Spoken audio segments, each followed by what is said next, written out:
We often think about global conflict in terms of things like missiles and territory.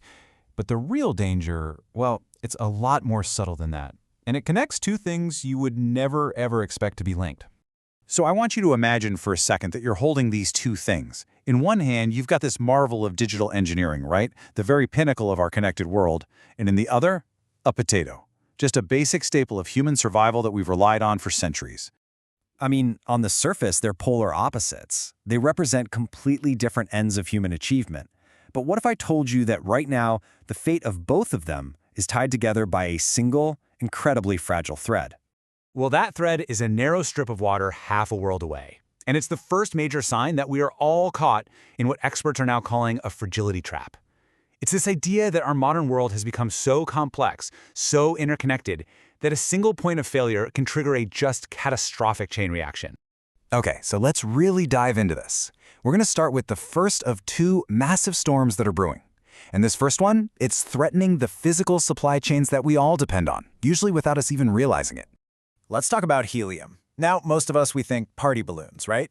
But it's actually an inert element that has no substitute, and it is absolutely critical for making semiconductors. I mean, if you take the memory chips out of your phone or your car, you're basically just left with a brick.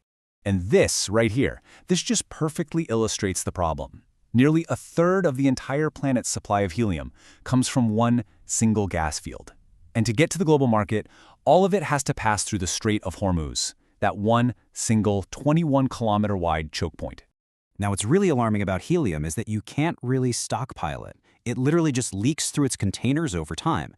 So once that supply is cut off, experts are warning that the production of the world's memory chips will just stop completely within a matter of months.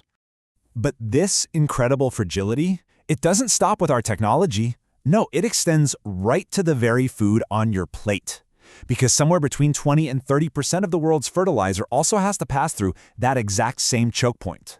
To really put that into perspective, you have to understand that we live in an era of artificial abundance, and it's only possible because of industrial fertilizers.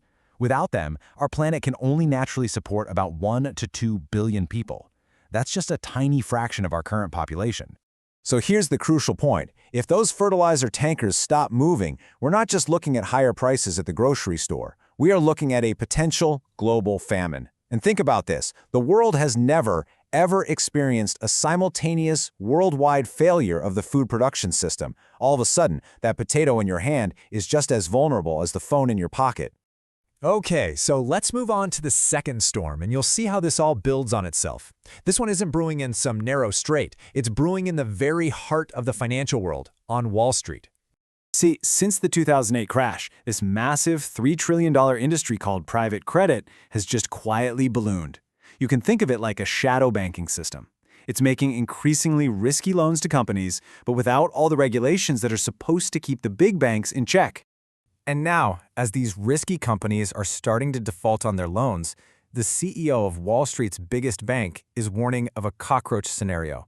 You know the saying, when you see one cockroach, it's a pretty good sign there are hundreds more hiding in the walls, just waiting to come out.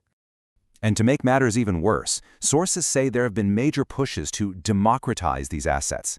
Now, critics will tell you this is just a cynical way to pass the risk on to average people, right into their 401k plans and their pensions, so the big players can get out before the whole bubble pops.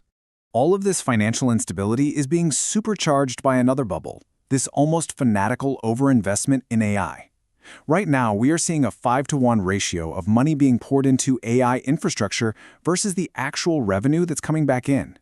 That kind of ratio is, well, it's historically unsustainable. And you know, the real disconnect here is just mind-boggling. Despite all this massive spending, most corporate AI projects are failing to ever get off the ground. Yet, according to some economists, this AI boom is the only thing propping up the entire economy, even while a huge majority of people already feel like they're living in a recession. So, what happens when these two massive storms, one physical and one financial, what happens when they finally collide? Well, the impact, it doesn't stay in the Middle East, and it doesn't stay on Wall Street. It hits Main Street hard. The impact lands squarely on the average person. I mean, think about the Uber driver who's out there working a third job at 2 in the morning, just trying to keep up with prices that are already at a breaking point for so many families. And you can really see how these threats all converge here. On one side, you've got the physical storm, causing these huge spikes in food and gas prices. And on the other, you've got the financial storm, threatening your retirement funds, your job security. It's a squeeze from both directions. And for the huge number of people out there who are living without any kind of financial cushion, this isn't some theoretical problem about markets or geopolitics. It's existential. There is simply no safety net for when these systems finally fail. So this brings us to the final and frankly the most alarming question of all. What happens next? I mean, where does all of this actually lead? Right now, the geopolitical situation is on a razor's edge. Analysts have laid out several potential outcomes of a conflict in that region, and they range from massive regional destabilization to truly catastrophic scenarios involving doctrines of mutual destruction. But at the end of the day, what this whole looming crisis really reveals is that the complex, interconnected systems we rely on for absolutely everything, from our food to our finances, are just far more fragile than most of us ever dared to imagine. And that leaves us with a final thought to really chew on.